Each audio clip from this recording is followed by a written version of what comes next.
It has only been a few days of ceasefire in the Gaza Strip, and there are already so many Hamas violations that there is a real danger of this agreement unraveling at any moment and fighting resuming in Gaza. President Trump has declared that Hamas won't unfold this deal. Like, if Hamas will not abide by this deal, the IDF will be able to return to fighting when he gives the signal. And following this declaration, Prime Minister Netanyahu said that Hamas will disarm or everything will erupt. It will happen quickly and perhaps violently, but they will disarm, according to Trump. And meanwhile, Hamas has claimed that it has already handed over the remains of as many murdered hostages as it has access to. But Israeli officials said that that's not good enough, and it will be difficult to move on to the next stage of this agreement if all the remains have not been returned. Nevertheless, discussions on the next phase of this agreement are already underway. At the same time, Hamas is conducting a purge in the Gaza Strip, slaughtering its opponents in public executions all over the place. And I'm talking about Palestinians who oppose them. They are imposing the death sentence against anybody who they claim is a collaborator with Israel. Anyone who participated in Israel's efforts to set up an alternative administration in Gaza is on the target list. And even there was a sick plan by Hamas to murder Palestinians and then blame the IDF. This plan was exposed. And elsewhere, a senior American advisor declared that reconstruction funds will not flow to areas that remain under Hamas control, and Israeli Defense Minister Israel Katz has instructed the preparation of a plan to defeat Hamas if it does not uphold this agreement. And in the northern arena, the IDF reports seeing signs that Hezbollah is preparing for a comeback and has increased its alerts level on the northern border with Israel. And next door in Syria, there are rumblings of improved relations between al-Julani and Russia, which is big news for Israel and not so good news for Iran and the other terrorist regimes. And speaking of not good news, Iran has sent a clear message to the European powers by permanently dismantling the International Atomic Energy Agency inspectors, while President Erdogan of Turkey sends a message of his own by ignoring Israeli objections and sending operatives into Gaza.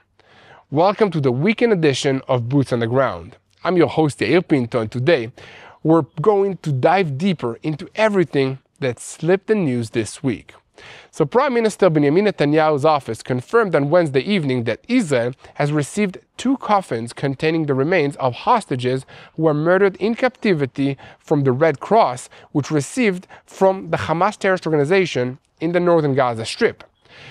The terror organization, Hamas, claims that regarding the remaining 19 sets of remains, efforts will require to search for them. Israeli officials rejected these claims and sent the mediators to locations where remains may have been buried, claiming that there are at least 10 more sets of remains that Hamas can recover. And meanwhile, President Donald Trump threatened to allow the IDF to re-enter the Gaza Strip and clarified what is happening will be fixed quickly. He's not only referring to Hamas taking too long to turn over the remains of the murdered hostages, he's also talking about how, after months of Israeli attempts to establish an alternative rule in the Gaza Strip, the terror organization is wiping out anyone who was part of those efforts. President Trump says that he authorized Hamas to go after armed gangs and criminals, not massacre innocents, adding that we are checking all of this.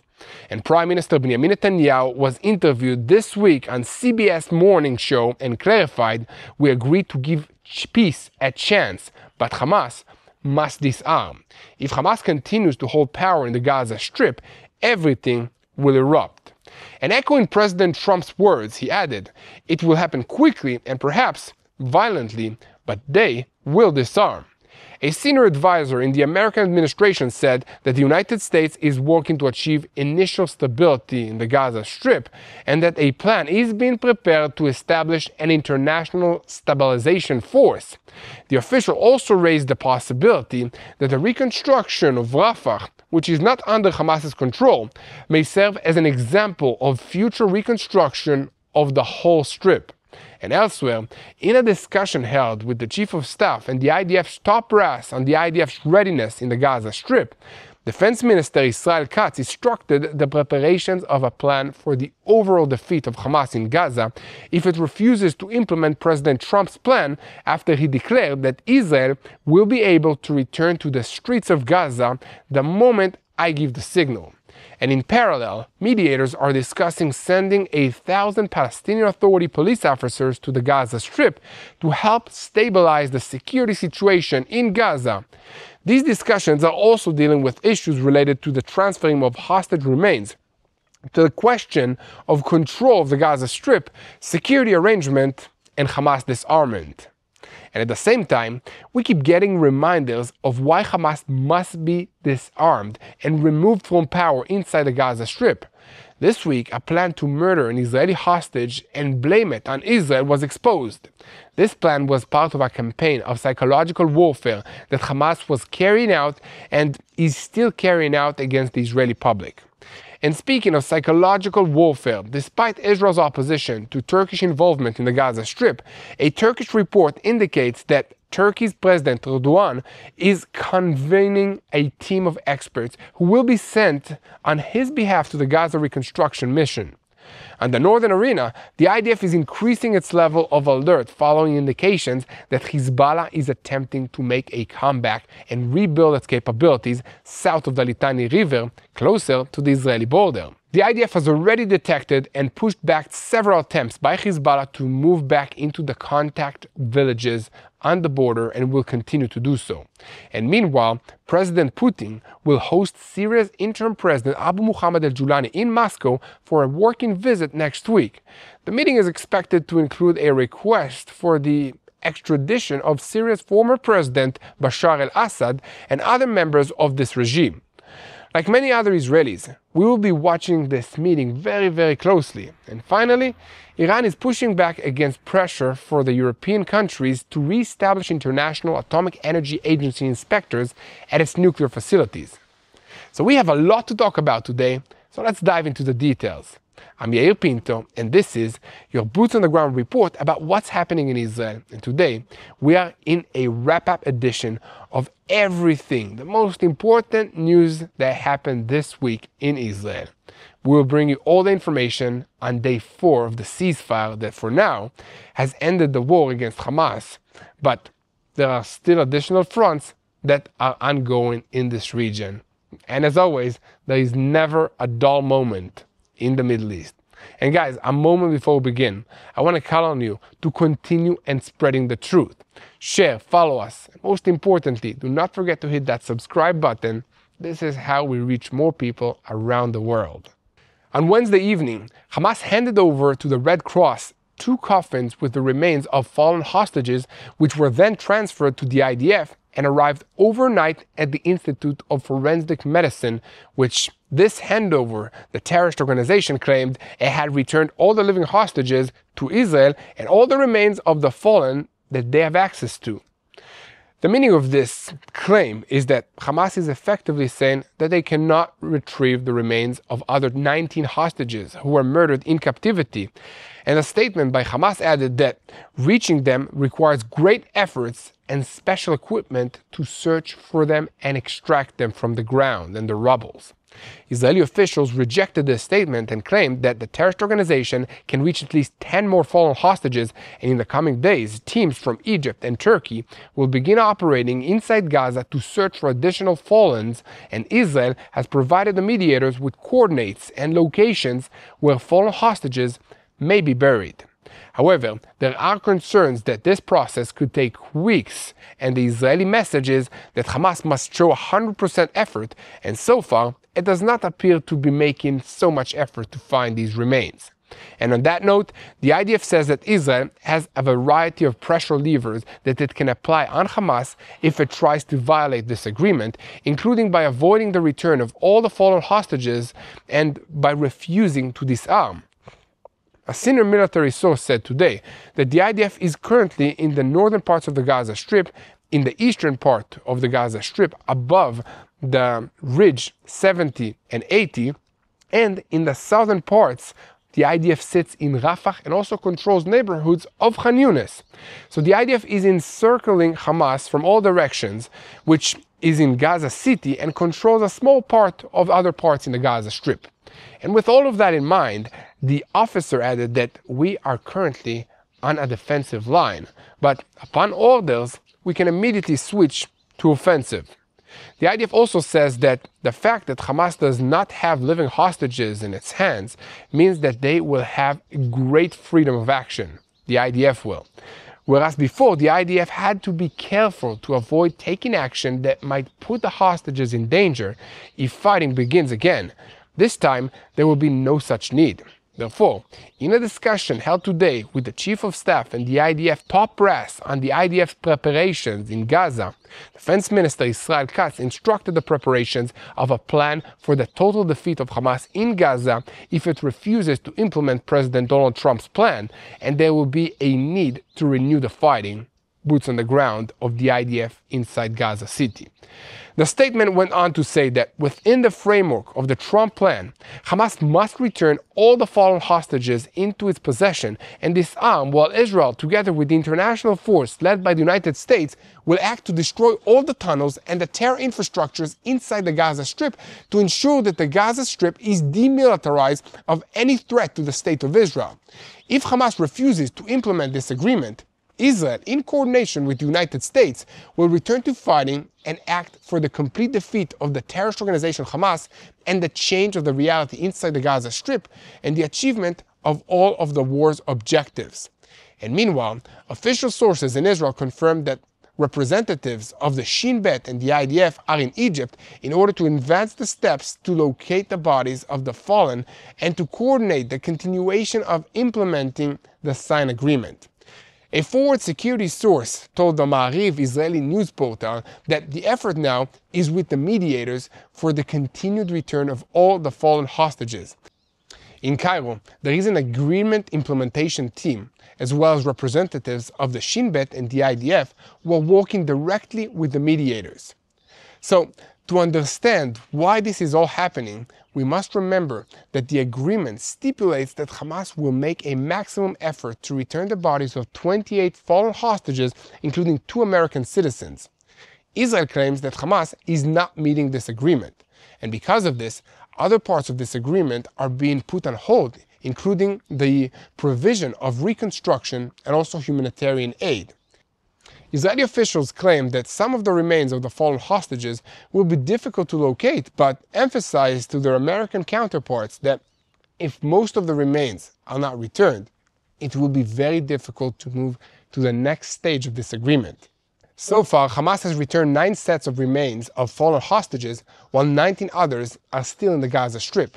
And United States President Donald Trump told CNN this week that he will consider allowing Israel to return to operating inside the Gaza Strip if Hamas does not meet its obligations in this agreement, adding that if Israel can go in and beat the hell out of Hamas, they'll do it. However, Israeli officials say that Israel has made it clear to the Trump administration that it is committed to moving to the second stage of this agreement, which includes establishing a new government structure in the Gaza Strip that does not include Hamas, and negotiations on demilitarization of the Gaza Strip, deployment of an international stabilization force, and a further IDF withdrawal from parts of the Gaza Strip.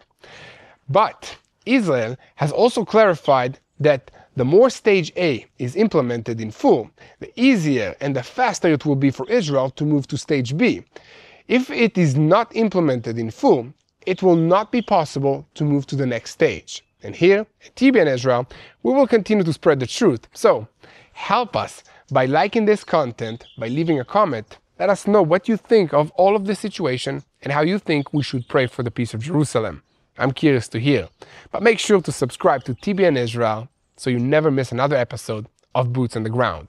And now, I want to talk to you for just a moment about another very big issue in Israel. Because although the kinetic battle is currently in a ceasefire, a spiritual battle is taking place. And today, nearly 99% of Israelis don't know Jesus, Yeshua. Think about that. Nearly 99% of Israelis do not know who or what Jesus is. However, a miracle is unfolding, And One for Israel, a ministry, is sharing the gospel, and the Jewish people are accepting Jesus in numbers not seen since the early church. Many Arabs are also finding faith and also unity. So One for Israel is an initiative of native-born Israelis, good personal friends of ours, sharing the gospel, discipling believers, and equipping spiritual leaders across Israel. So, as Romans 10 verse 1 expresses, my heart's desire and prayer to God for Israel is that they may be saved. And your support helps bring the gospel back to Israel. So, I want you to do something right now. You can pick up the phone and call 800-879-5530. Again, that's 800-879-5530 to help share the good news of the gospel in Israel. Just visit oneforisrael.org/pray or scan the QR code. Thank you very much. Now, let's get back to the news. And on Wednesday evening, after the identification procedures of the returned bodies that lasted for several hours, it turned out that one of the 4 sets of remains that were transferred the night before to Israel does not match any of the hostages.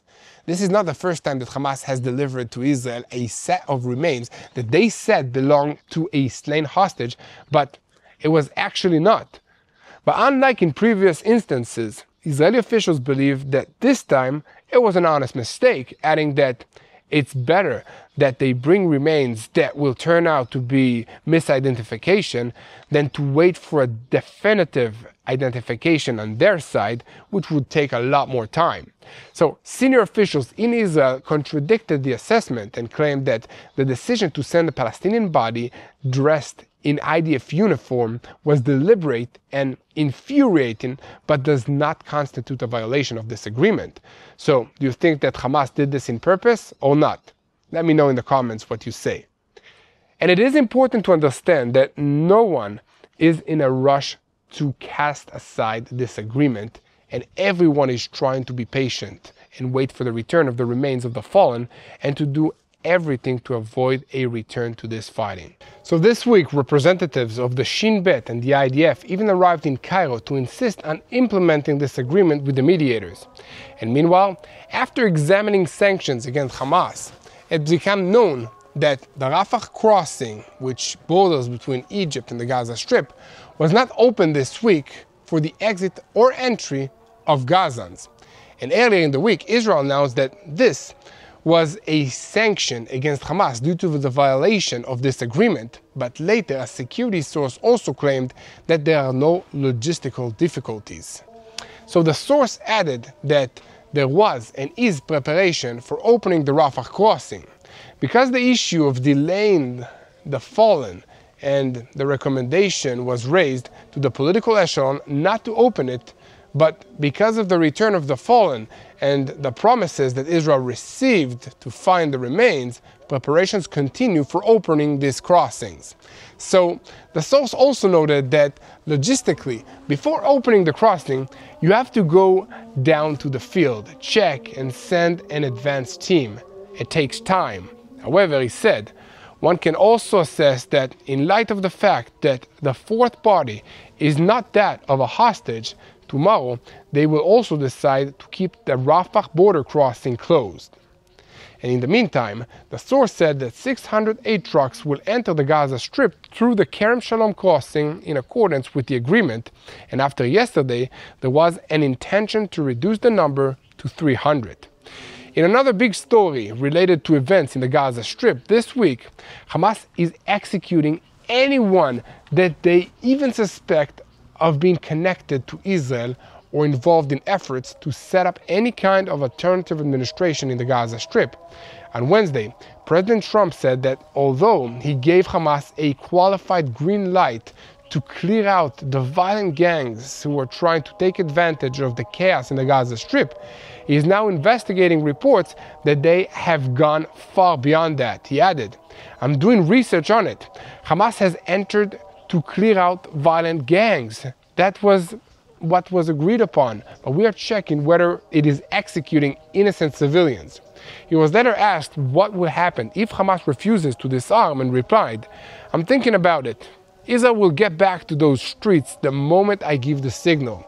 If Israel could go in and eliminate them, they would do it." And later, in response to the reporters' questions at the White House, he clarified that the United States military will not be involved in efforts to disarm Hamas, although in earlier comments he had said that if Hamas does not disarm, we will disarm it. They will know not to play games with us. We told them to disarm, and if they don't, we will ensure that they are disarmed, and it will be fast and it will be violent. Later, the commander of the United States Central Command, Admiral Brad Cooper, also issued a statement following the events saying, "We call on Hamas to immediately stop the violence and fire towards the innocent Palestinian civilians inside the Gaza Strip." According to him, he speaks generally about Hamas's repression actions, but in parts under its control and in those protected by the IDF beyond the yellow line.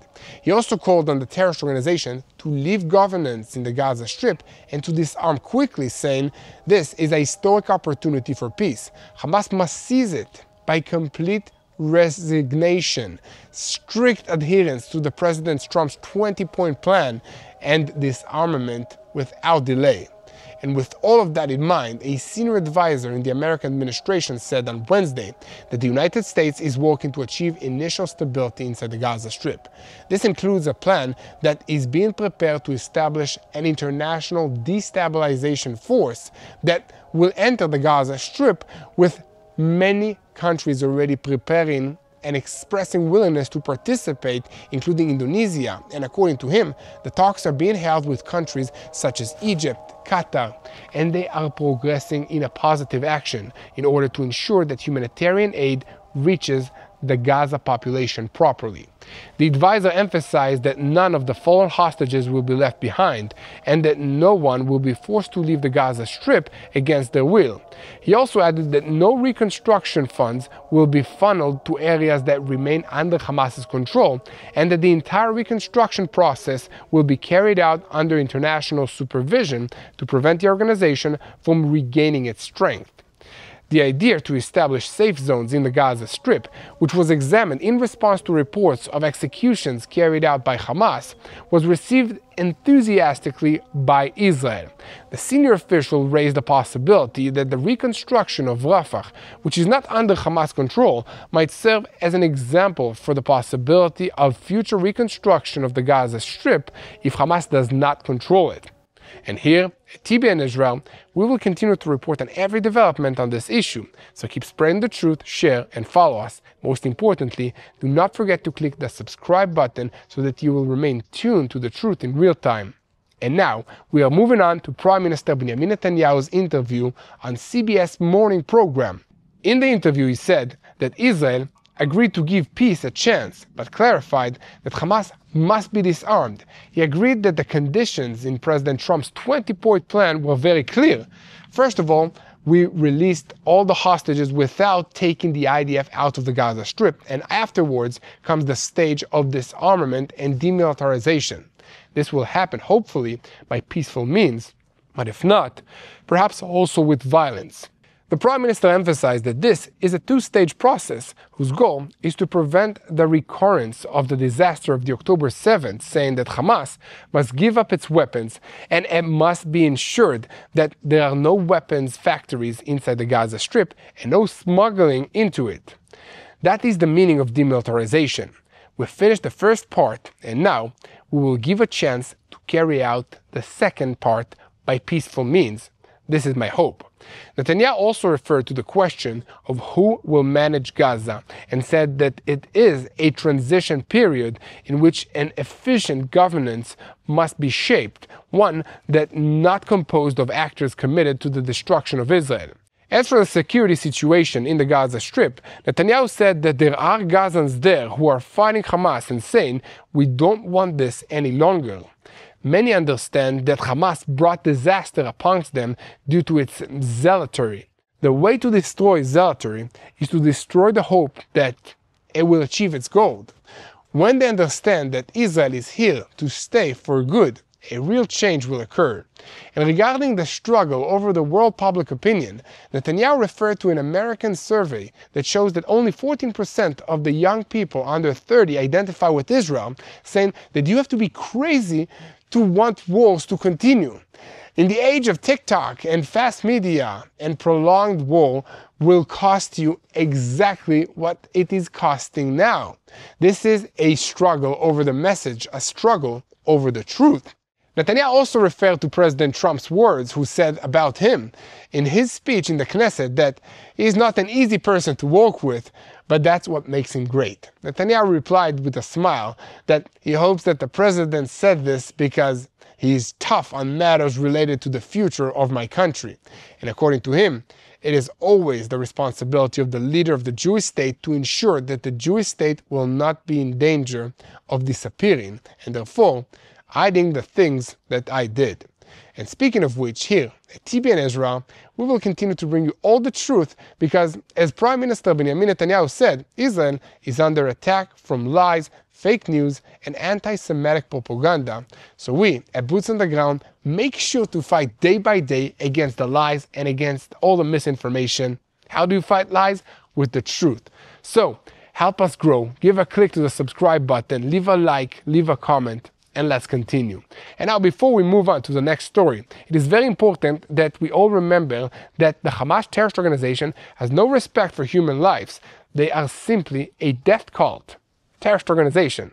In the weeks preceding Operation Gideon's Chariots B and the capture of the Gaza City area, and in parallel to the diplomatic attempts to stop it, Hamas's top leadership held an internal discussion on one of the most dangerous plans formulated so far, the killing of one of the Israeli hostages and returning his body to Israel while presenting a false pretense as if he had been killed by the IDF in an aerial strike. During the discussions, the organization even chose the hostage who was supposed to be murdered, a person who they claimed the publicity around his death could lead to the sharpest internal rift within the Israeli society. With the bottom line being that they were banking on public pressure that would prevent the IDF moving in and taking control of Gaza City. However, an unexpected development changed the picture. The attempted assassination of senior Hamas officials in Qatar changed everything and led to weeks of a break in the contacts between the two sides. Only afterwards were the contacts for a deal renewed, and the preparations for the operation were temporarily halted. All of this came to light this week, and although I'm sure most of the world will ignore it, I knew it would be of interest to you guys watching Boots on the Ground, wanting to know what's happening here in Israel. And this is where we'll continue to share everything that's happening on the ground.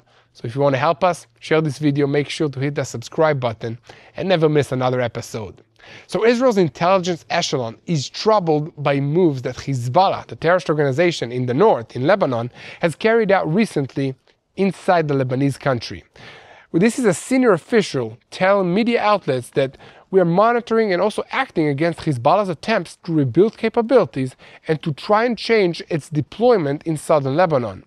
We are working constantly to prevent the renewed of entrenchment of threats inside the Lebanese arena adjacent to the border with Israel. For instance, in recent days, the IDF has seen proof that Hezbollah is operating in the contact villages in the southern Lebanon area and is trying to locate weapons depots that were lost to them during the fighting 1 year ago.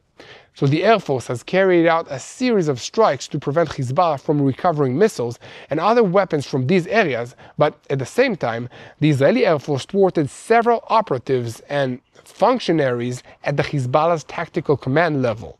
These operatives were trying to rebuild capabilities in the contact villages in southern Lebanon, but they won't be doing that any longer because they were terminated.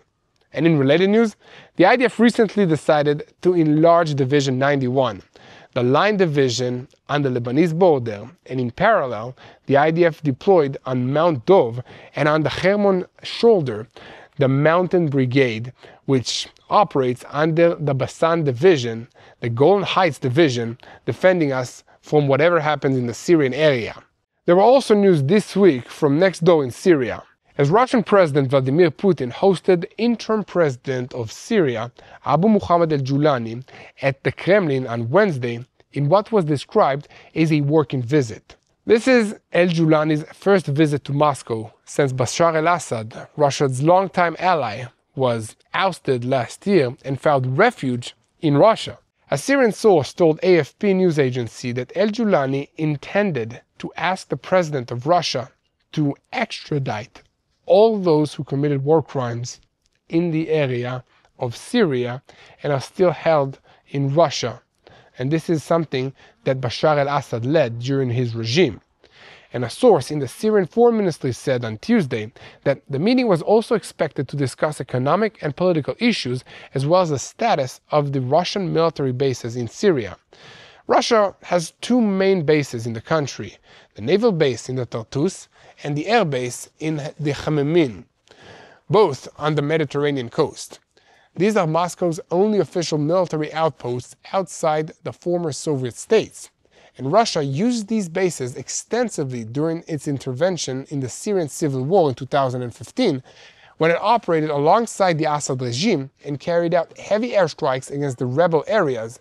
It continues to make extensive use of them to support operations now in northern Africa and also beyond. So this is the situation in Syria. And now, once again, I invite you to continue and to spread the truth by sharing this content with as many people as possible who wants to know what's happening in Israel. Make sure to give a like, leave a comment, and hit the subscribe button. And now, let's conclude with a report out of Iran, where the head of Iran's atomic energy organization, Muhammad Eslami, declared on Wednesday that inspectors from the International Atomic Energy Agency are not currently in the country, and furthermore, any visit by agency inspectors to nuclear facilities in Iran requires prior approval from the Iranian Supreme National Security Council. He added that any future presence of inspectors in the country will be subjected to this procedure. Iran has toughened its stance, made it very, very hard for cooperation with the International Agency for Nuclear Activities after the war that Israel opened on the nuclear military facilities last June, which the United States later joined with Midnight Hammer. So as a result, the Iranian parliament approved that any decision related to this issue will be transferred for approval by the Supreme National Council. Additionally, negotiations with the Western countries encountered difficulties in September after the European powers reactivated the trigger mechanism known as the snapback mechanism sanctions. This step reinstated the international sanctions on Tehran, a move that the Iranian authorities defined as illegal. And here, at TBN Israel, we will continue to report on every development on this issue. So keep spreading the truth, share, follow us, and the most important thing that you can do is unite in prayer. Because this is a spiritual war, and we need your help. We need all the help that you can get in prayers. Let's make it personal. Let's pray first of all for the remains of the hostages, all the bodies that Hamas murdered in Gaza, to come back home so that the families will have place to pray over, that they will have closure in the situation. Let's pray for the living hostages to have a swift, easy, as much as possible return to normal life. It's going to be a tough journey for them. Let's pray for that.